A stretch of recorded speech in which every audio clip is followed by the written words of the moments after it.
তো প্রত্যেক সোমবারের মতো আজও আমি বেরিয়ে গেছিলাম কাজুড়া কালাগুনি মন্দিরের কাছে পুজো দিতে। তো এখানেও আমরা পুজো করে নিলাম। তো আজও প্রত্যেক সোমবারের মতো ভিড়টা আজও ছিল অনেক। এই যে আমাদের পুরোহিতরা পুজো করছে, আর আমরা বেরিয়ে গেছিলাম নীলকণ্ঠ মন্দির একটা টোটোতে করে। কাকিমা, আমি, একটা বোন, আমার মেয়ে। তো নীলকণ্ঠ মন্দির আমরা যাচ্ছিলাম এখানে। তো যেতে যেতে কিছু কথাবার্তা হচ্ছিল, আর মন্দিরে পৌঁছে গেলাম।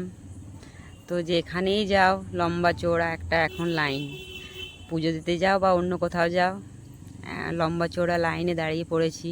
তো আস্তে আস্তে আমরা গেটের কাছে চলে এসেছি।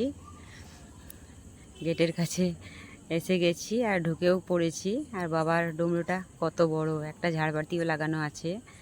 তো এখানে বসে বসে পুজো করতে দিচ্ছিল না, দাঁড়িয়ে দাঁড়িয়ে আমরা জল ঢালছিলাম। তো এই তো জল ঢালছি, আর আমার ঘটির মধ্যে বেলপাতা ফুলগুলো রয়ে গেছে, তাই ঘটিটা একটু নাড়াচ্ছিলাম। তো এখানে পুজো হয়ে গেল, একটু স্নান জল নিয়ে এলাম এখানে। আর তোমরা সবাই মিলে দর্শন করে নাও বাবাকে, নীলকণ্ঠ বাবা, জয় বাবা, সবার ভালো করো। তো পুজো হয়ে গেছিলো আমার, আর এখান থেকে বেরিয়ে পড়লাম বাইরে। তো বাইরেটা খুবই সুন্দর লাগছিল, আর রোদটা প্রচুর ছিল, সেই জন্য ভালো লাগছিল।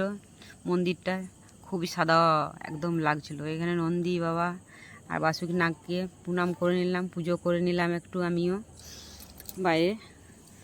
তো এখানে শোনা যায় যে বাবা কখনো সাইজটা আকারে বড় হয়, কখনো ছোট হয়, শোনা যায়, জানি না। তো এখানে আমি প্রণাম করলাম বাবাকে, নিজের মনোকামনা জানালাম এক প্রণাম করে। তোমরাও জানাও ভিডিওর মাধ্যমে, কে কোথায় থেকে দেখছো একটু কমেন্ট করো প্লিজ। আর মন্দিরটা ছিল উখড়া নীলকণ্ঠ মন্দির। আমরা কাজড় থেকে গিয়েছিলাম যেহেতু, তো আমাদের পুজো দেওয়া হয়ে গেছিলো। এই তো বেরোচ্ছি এই রাস্তা দিয়ে।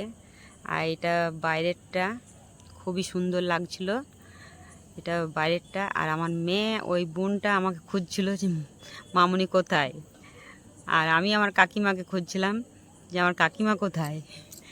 আর কাকিমাতে এই তো খুঁজে পেয়েছি, পুজো করছিল এক জায়গায়, আর ছোটোখাটো মেলাও বসছিল। তো ভালো লাগছিল। এবার তো আমরা বাড়ি চলে এসেছি। তো কে কোথায় থেকে ভিডিওটা আমার দেখছো একটু কমেন্ট করো প্লিজ, কেমন লাগলো ভিডিওটা। তো চলো যাই।